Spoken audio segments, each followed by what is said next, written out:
They told some people they were going to be giving them tranquilizers. People's expectations were that they were going to do what?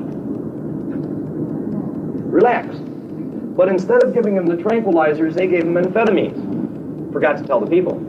All right? So here the people are expecting to relax, taking a chemical that did the complete and total opposite, and guess what happened? They relaxed. Why? They expected it. They did the same kind of research project with all these up here. I went to there was a party that was given at one of the high schools, Christmas party. And it was, just after school, teacher's last day. I went in, and the woman who was to bring the booze forgot. Now, there's something nice about punches, because with a punch, it's hard to tell whether there's any booze in there if it's made right. So what happened was that she didn't put the booze in and didn't tell anybody. It is amazing to watch people's responses when they think that they're drinking and they're getting absolutely nothing. There was one individual there, and this is the straightforward truth, whose statement was, "I am incapable of driving. Will you give me a ride home?"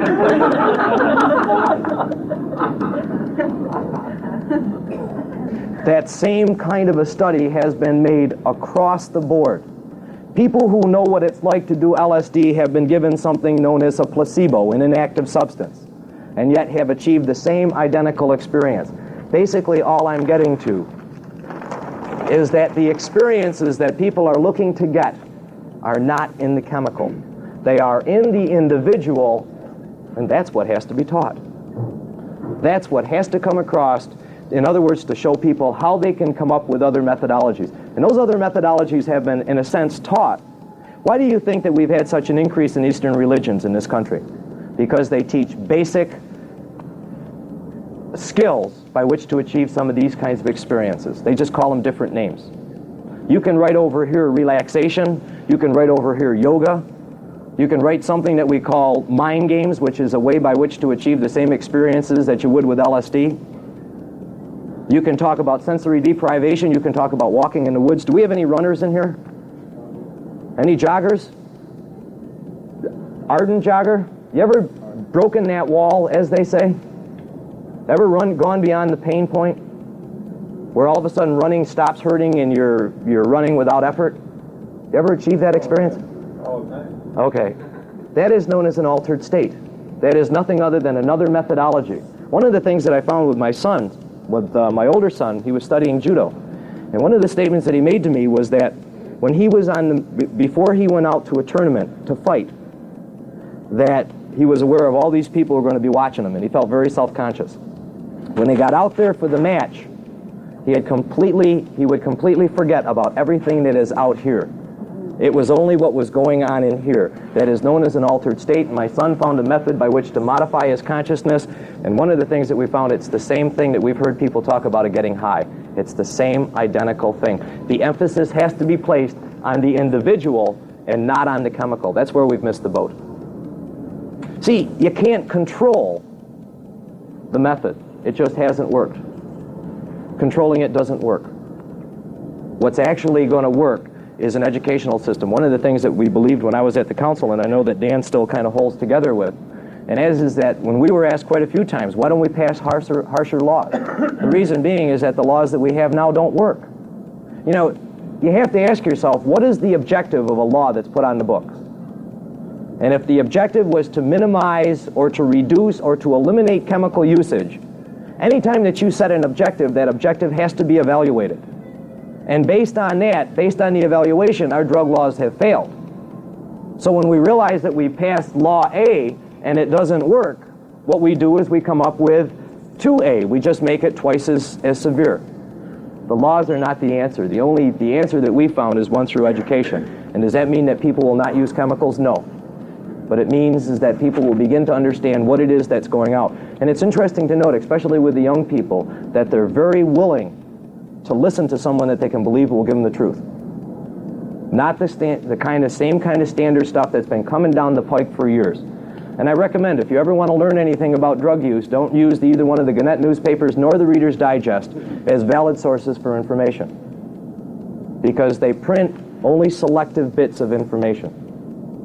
If you want to know the factual information, And I can tell you, working in the field for 7 years, as far as whether marijuana is a harmful thing or not, we're still juggling. We don't know, because the biases are just running rampant. The real key to the whole thing is education. I was talking with Jim earlier, and we were talking about the Libertarians' position. And I've been asked a bunch of times what I felt about decriminalizing or legalizing the substances. And one of the problems when David was first talking with me that I found was when David would say they have to be legalized. People have a right to consume, to take a chemical into their body, as long as it does not directly impact another individual. Not only that, but I added to that, people have the right to modify their consciousness the way that they choose to, as long as it doesn't directly impact another individual. But when I first heard that, I said, how do you turn around and just say, okay, people have the rights? Because one of the things that goes along with the right is the responsibility. And I'm not really sure with the people that we're interacting with, and I'm at the council, we were not interacting with the people who were into heavy drug usage. People were just not ready to take the responsibility. They wanted the right. It's much like the parents. Parents weren't willing to take the responsibility for it, which is where we put our emphasis back to the parents. You're the only one who can do it. You can't wait for the government to do it. You can't wait for an agency to do it. You have to do it. The thing is that what needs to happen and what needs to be conveyed, my feeling is in your part, is that yes, if the individual has the rights, and I think that everybody out in the community will concur with that. Yes, they should have the right. But from the point that we're at to this point, boy, sure seems like a long ways away. And in talking with Jim, what we were talking about is what is the transition plan? What's going to happen in between? How will I turn around, instead of giving the individual carte blanche across the board, right now, you have the right to do whatever you want. Somewhere down the road, people will be ready to assume that. Now they're not.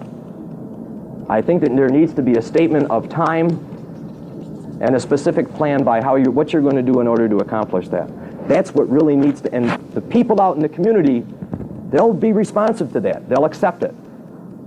And I know that from being out there for 7 years. They want to know, what are the kinds of things that we would have to do in order for this to become a reality? And that's what you need to convey to them, because they're ready to hear it. There was a question.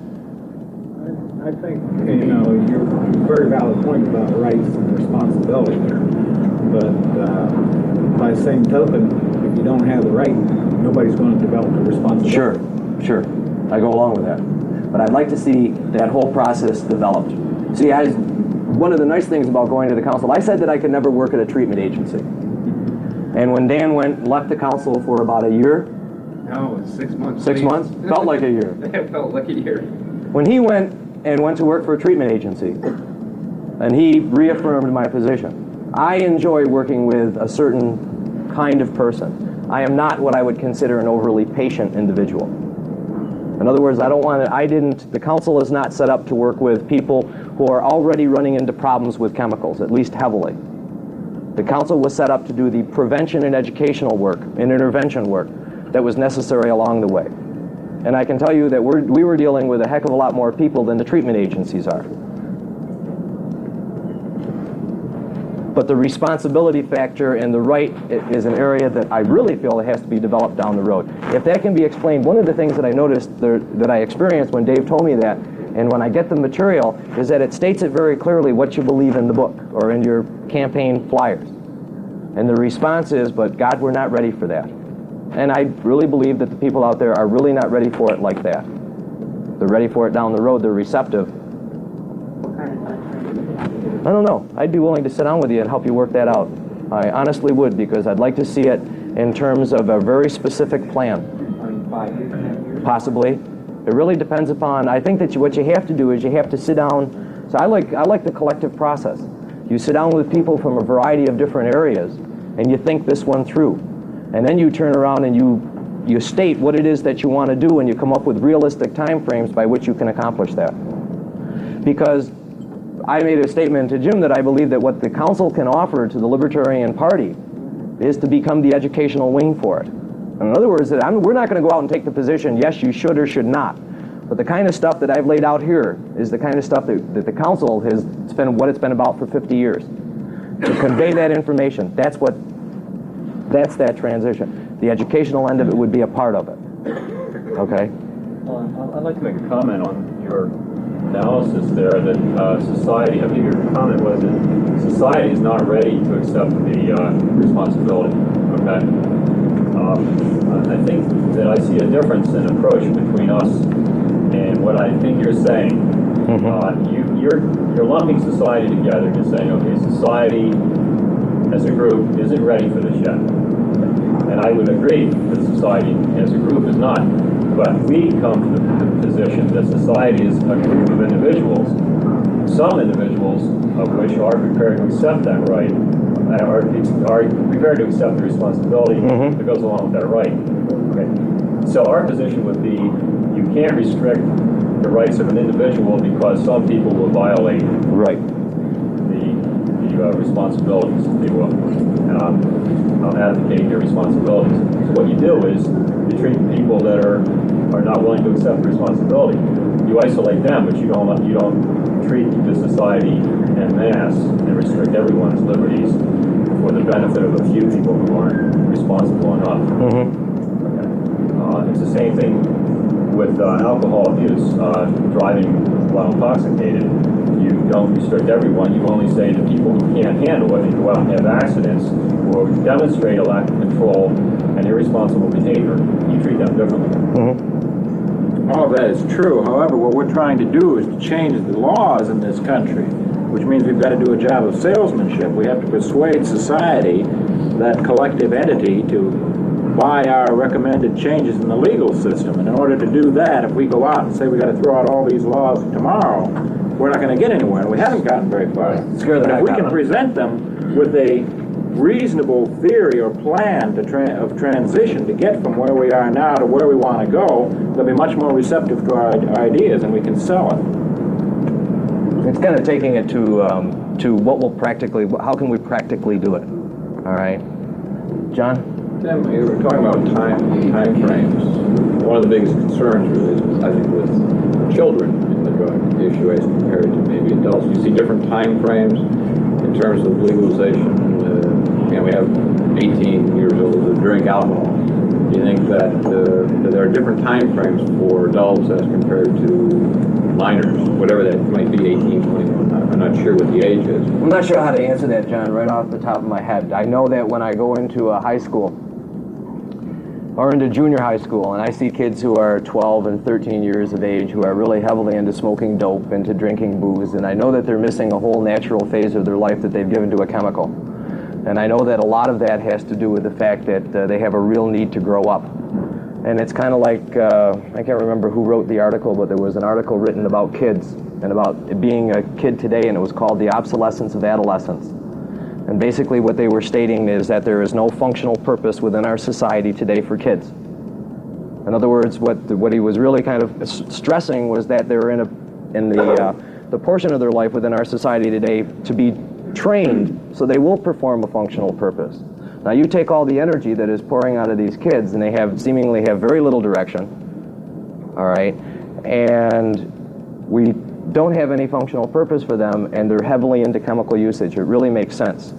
It makes sense where they are. It might not make good common sense, but it makes sense. I'm not sure that I've resolved this thing with the kids. Okay, if it was to me, I'd say, hey, listen, we've done it with 18 years of age with adults. It seems like we could do the same thing with kids and play with that on that end. But from my point as an educator, I'd like to see the whole educational process around chemicals, and I'm not saying carte blanche, all education has to be chucked out, but around chemicals be modified. Okay, because I don't think talking to a fourth grade kid about heroin and LSD and the rest of that thing makes any sense. Because I don't know if you've noticed the way drug education is done in schools, but I mean, it's nigh and close to horrendous. Okay, they turn around and there is a movie that was narrated by Sonny Bono, and I guess it's still on the circuit, and it's called Marijuana. And for those of you who have imbibed in marijuana, even those of you who haven't, this is a movie something like Reefer Madness. Except for in this movie, the individual who smokes marijuana for the first time picks up the joint and smokes it. Stands up as he struggles to get to the mirror. He looks in the mirror, his face begins to distort. all right, grows hair all over it, turns into a werewolf, overdoses, falls down on the spot, and then comes the ambulance, okay? This is what is being conveyed to the little kids. And what they're putting their emphasis on, once again, is here. You know, one of the things that I found in the work that we've done, Dan and I compared notes, and they really came out nicely, was that there really seems to be in the individual search for a certain experience, a search for a certain kind of an understanding, and if you really want to take it to the max, a spiritual base to a lot of the searching and a lot of the experiences that people will talk about. And yet I could not make that statement in the high school. I had to change the semantics. I had to come up with other ways by which to state it. If you talk to an individual who's doing a lot of acid or who's done a lot of acid, and you talk to them about your experiences, and then you talk to someone who's quite heavily into religion and talk about their experiences, I can honestly tell you, other than the methods, their statements are almost identical.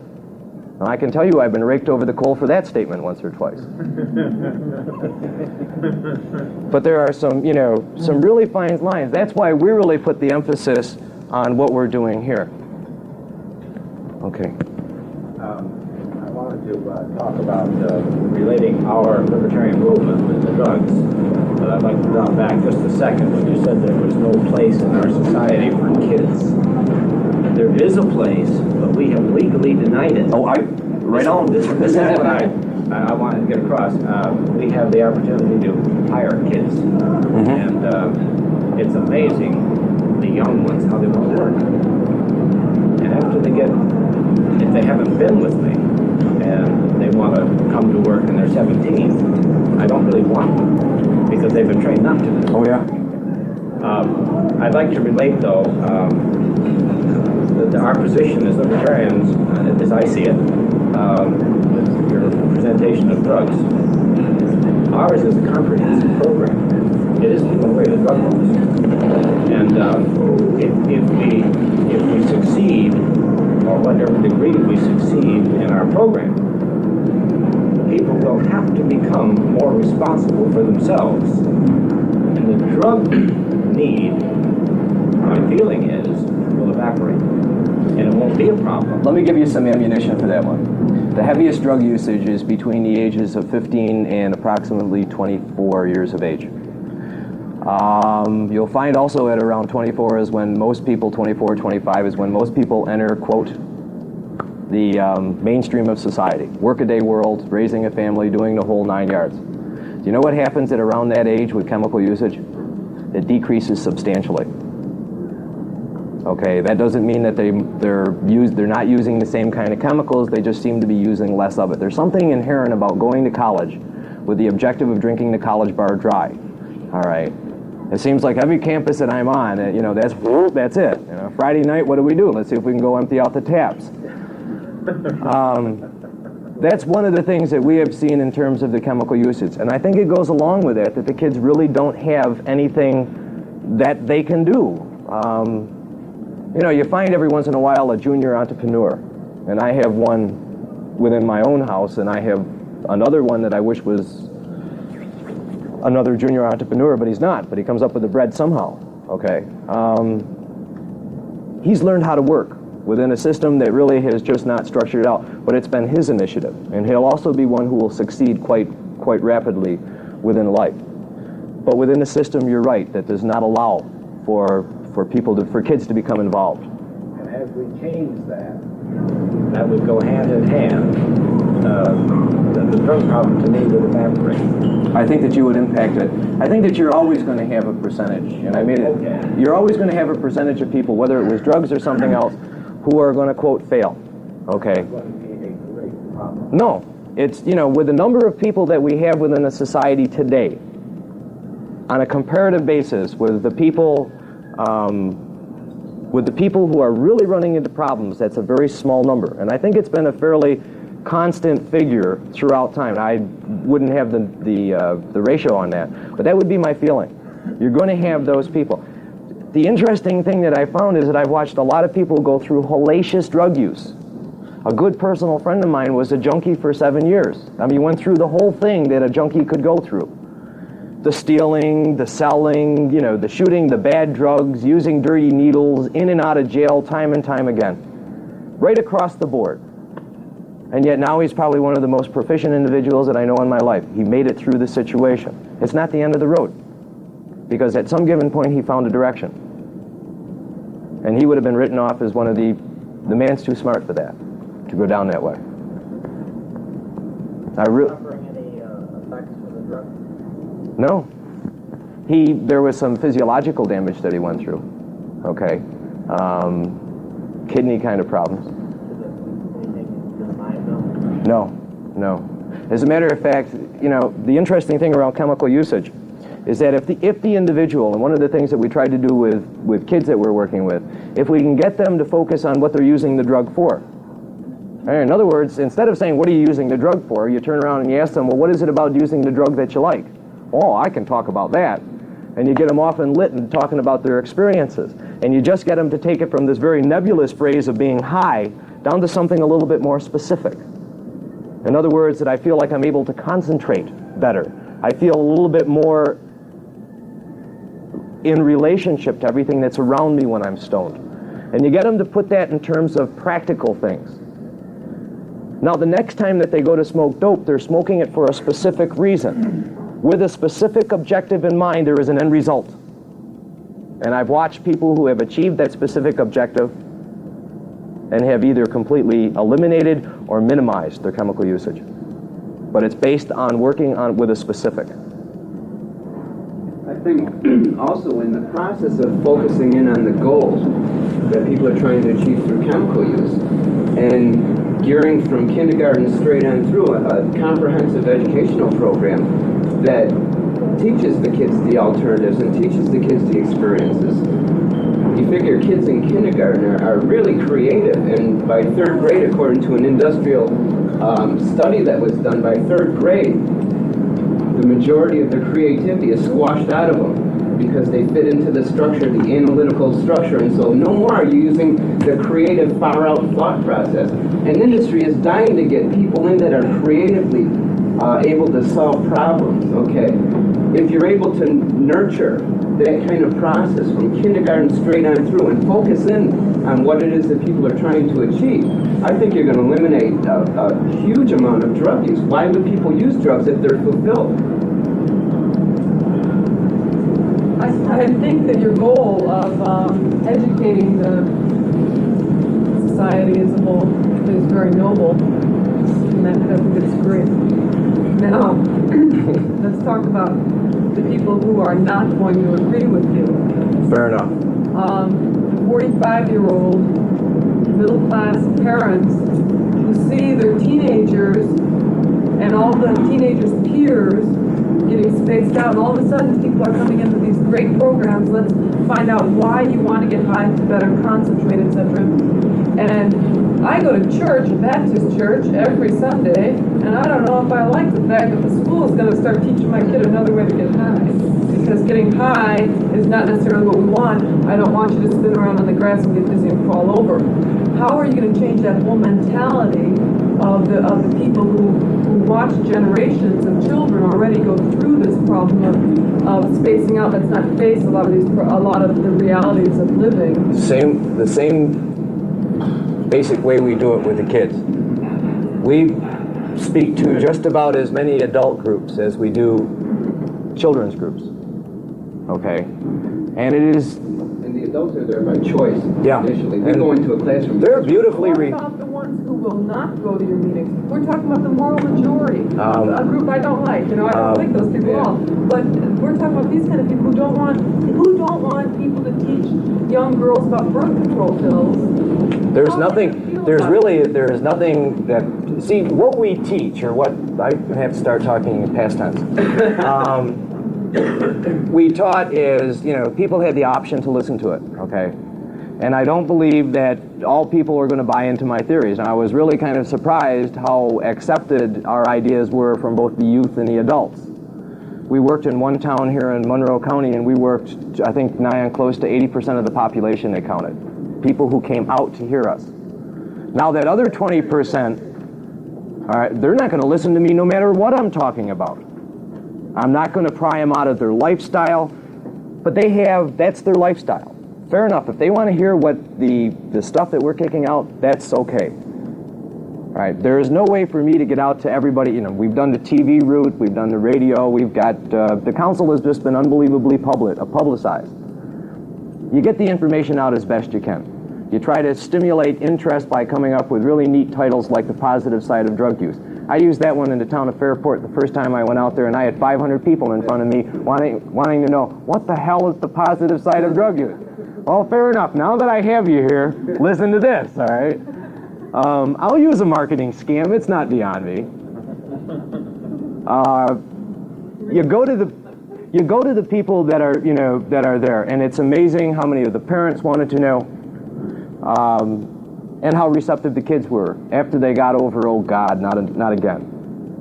We've really incurred very, very little resistance to our framework from the general population. I can't think of anyone offhand other than one priest that didn't buy into what we were trying to do. Well, that's the same situation that you were just talking about. He wanted to know, he said, isn't this a moral situation? And yes it is. Moral, ethical, go on, Well, don't you give these kids the morals?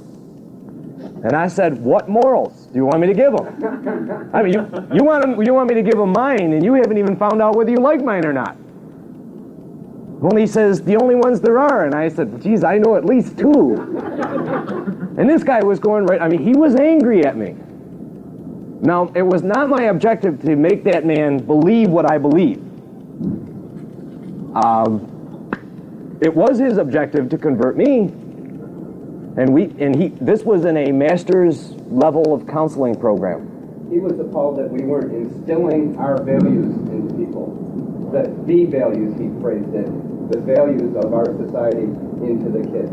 Because we took a non-judgmental approach. He was appalled. Because he figured that in taking the position that nobody should use drugs, all the kids who were going to use drugs, it didn't matter anyhow because we could shuffle them off to jail and pay for them in jail. You're going to win a few and you're going to lose a few, and some get rained out. All right? I'll accept that. Could you tell us a little bit about the council, how it started and what it is? Oh God, here we go. Do you have brochures up there that No. The Drug and Alcohol Council is an organization that has been around for about 50 years this year. And it was started and it was named Allied Temperance Forces, Incorporated. Exactly. Yes. And it was started as a response to Prohibition. Now, there are some of the old members who believe that what we have done to the organization is revolutionary. But as I said, you're not going to please everybody. And what we respond to that semantically by saying, no, it's evolutionary. I've been asked by a number of the old members whether I tell the kids not to drink. I remember my predecessor was asked by a member of the board of directors at that time if he was willing to sign an abstinence oath. The history is really unique, and we have really kind of evolved into a nice, interesting organization. At least that's my bias. The agency is set up to work really within an prevention educational format. And what that really means to the council is that we design and teach a variety of different programs for a variety of different groups of people. A program such as drug education for parents, probably because the parents are the ones who need to know the most. All right, not the kids. I'm not saying that what the kids know is good, solid information, but they have the general facts. Parents are still out there going, does my son shoot marijuana?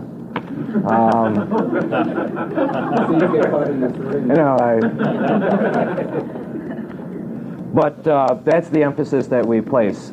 The agency is completely and totally privately funded. We do not go after governmental money by design.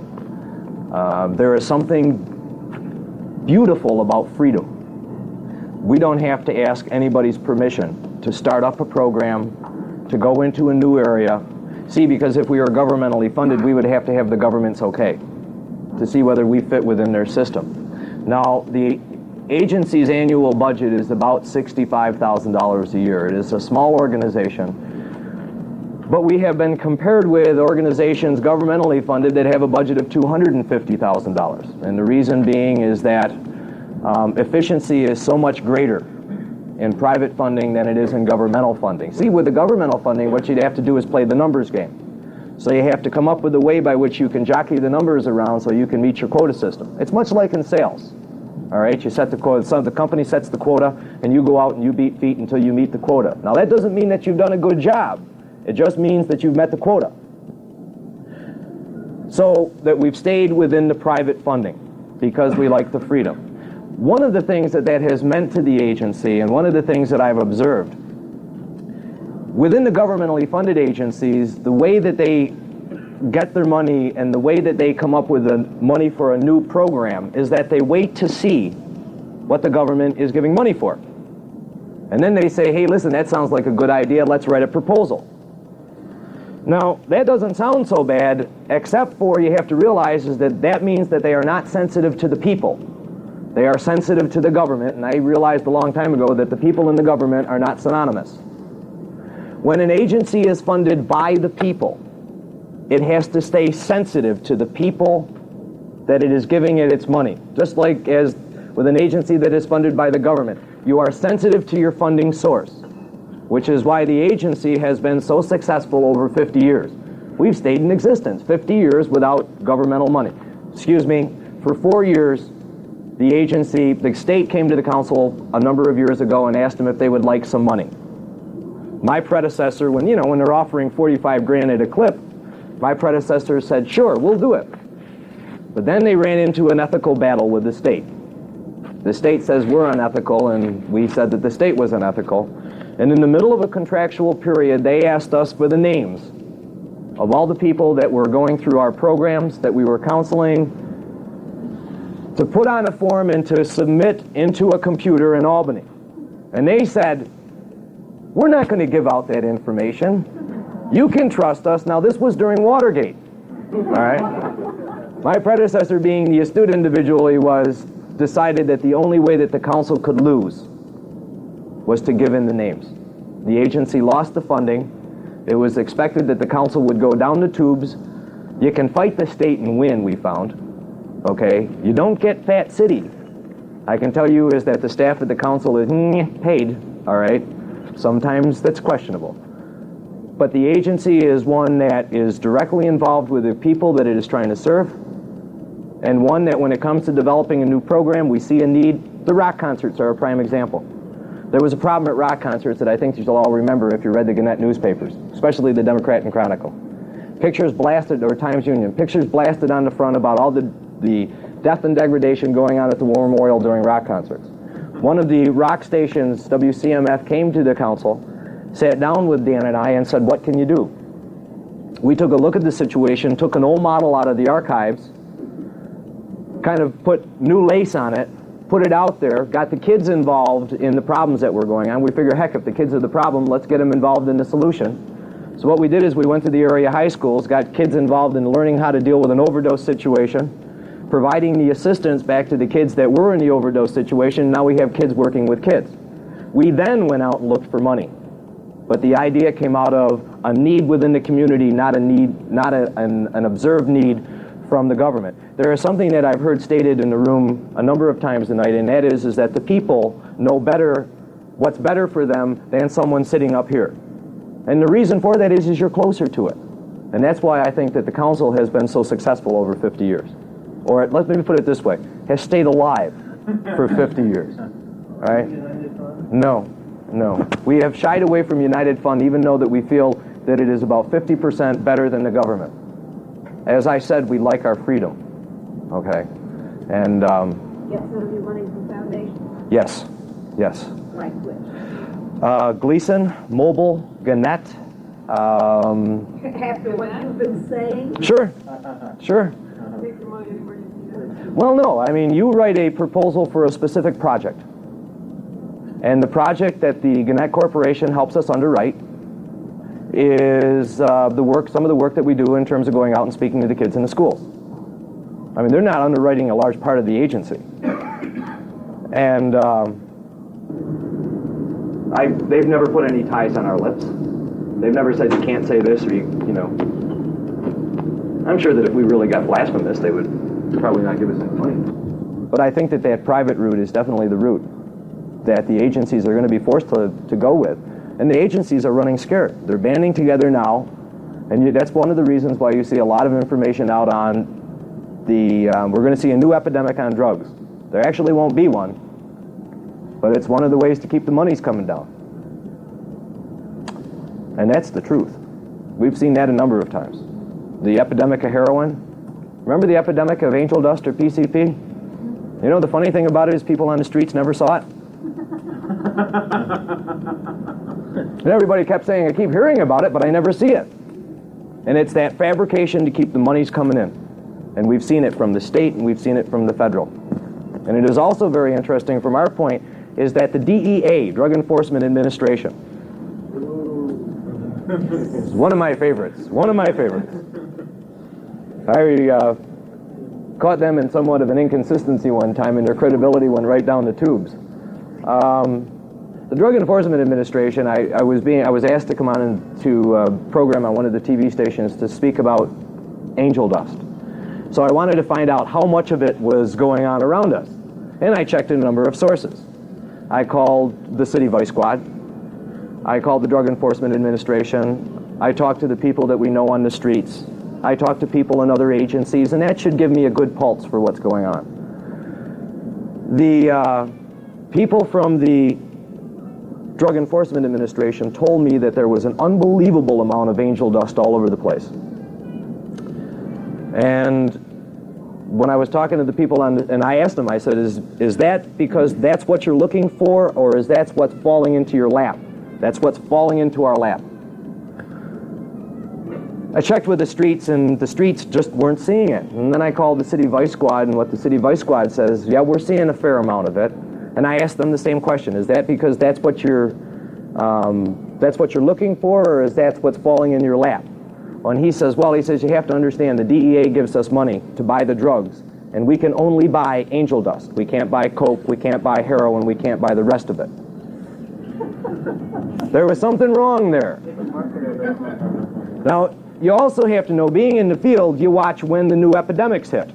All right, it was PCP, and it was the heroin thing, and then it was amphetamines, and it was just a new epidemic, and it always seems to hit at the same time of year, prior to governmentally funded agencies' funding reviews. And yet the streets never see them. There is a lot of manipulation, a lot of jockeying back and forth to make sure that the money stays within the agencies, whether it's a big federally funded agency or a small one. The ethics involved are a little meh. No, they're a lot meh. That's some of the experience. Any other questions?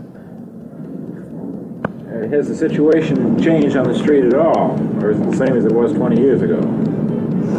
I think percentage-wise, one of the things that we've seen is that younger kids are getting into it. I think that's to be expected. It's not anything that you should say, oh yeah, good, look what's happening. But I think it's a sociological process. There is a greater expectation for the younger kids. I don't know if you remember when you were 12 and 13, you were probably still a kid, right? You take a look at 12 and 13 years olders today, and I guarantee you they're not children anymore. They don't even behave like children anymore. There is a major difference, and they're beginning to do what the older kids are doing. And it's just kind of working its way down through. But I'm not sure that there has been a percentage basis, whether there has been a significant increase from the late 60s to today. I mean, you were talking about an epidemic of angel dust, don't. Which didn't really happen, but there have been shifts of some kind. Oh yeah, drugs come ebb and flow. Yeah. New one, like this fake this fake amphetamine is big right now. Okay, grass, alcohol. Alcohol is still the biggest one by far. But they just come and kind of flow in and out. We saw some acid in probably for the first time in 5 years. Saw it in, it was in for about 2 or 3 months, and it was gone. And it kind of comes in like that. You, in the beginning, you mentioned something about the fake drugs. Yes. How do you perceive the government is going to carry on the consumer protection?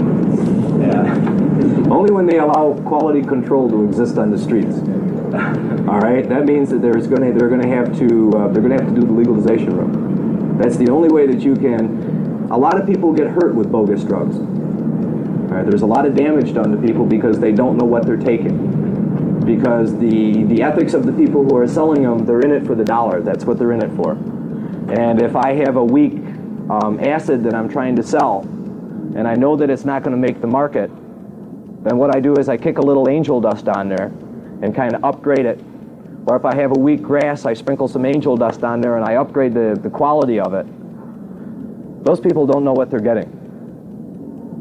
I thought it was a little ridiculous that the government out to get the guys that are cheating and not putting the real good stuff on the market. I'm not sure that there's really any good stuff left on the market. The only drug that we've actually seen that has increased in quality has been marijuana. Also prices increased. Yes. All right. That's the only one that is actually, and the only reason for that is because it's become a horticulturalist stream. You know, you get Irondequoit red now. You have Pittsburgh blue. I think there's another aspect to the whole thing that hasn't been mentioned, and I see this as being European coming to this country. The society in this country needs two kinds of individuals. They need consumers and they need soldiers. The ones who cannot cope with, the ones that cannot establish their own goal, recognition in society, will become consumers and therefore servants of the system, which is great. The more junkies you have out there, the more dependent people you have, whether it's alcohol or dope or whatever, the less competitors you have. It's a great arrangement. Therefore, I think there's some higher intelligence behind the drug enforcement program in the United States. I don't think they're really not interested in changing it. Otherwise, as a European looking at this sophisticated country, I could not imagine why things are going on as they're going on now. I'd like to send you to a conference and to have you come back with that same higher sophistication with the drug enforcement thing at the national level. And if you would come back with that, I'll concur with you, because I don't believe it's there. I think I take your first statement and I can accept that without any problem. No, I'm looking on it from the outside. Yeah. I don't see any national base for any change to get people educated on alternatives of their methods. And the only ones that I see in the goal is to give them recognition in society, give them recognition of success, and only then if they conform. The ones who do not conform to our existing system have to do with the methods. And there really is no in-between. Mm-hmm. So you either have soldiers sure. or you have servants. Now. Yes, yeah. That's what I'm saying. Yeah. The whole thing is that it would be neat if that would change, or when it changes. Well, we got doubtful about that. Yeah. Positive thinking. See, one of the things that you made a statement that was really kind of interesting. You said that when there's more people down there, there's less people competing. Mm-hmm. And I made that statement to a person who told me, well, I can never do that. I said, fair enough, thank you. That's more out there for me. And it's, I believe that people will do that. Yeah. The more competitors you can destroy, the better for you. It's very unpopular to say that, but it's a fact of life. Are you going to give out your flyers? Oh yeah, I'll put them in the back of the room, all right?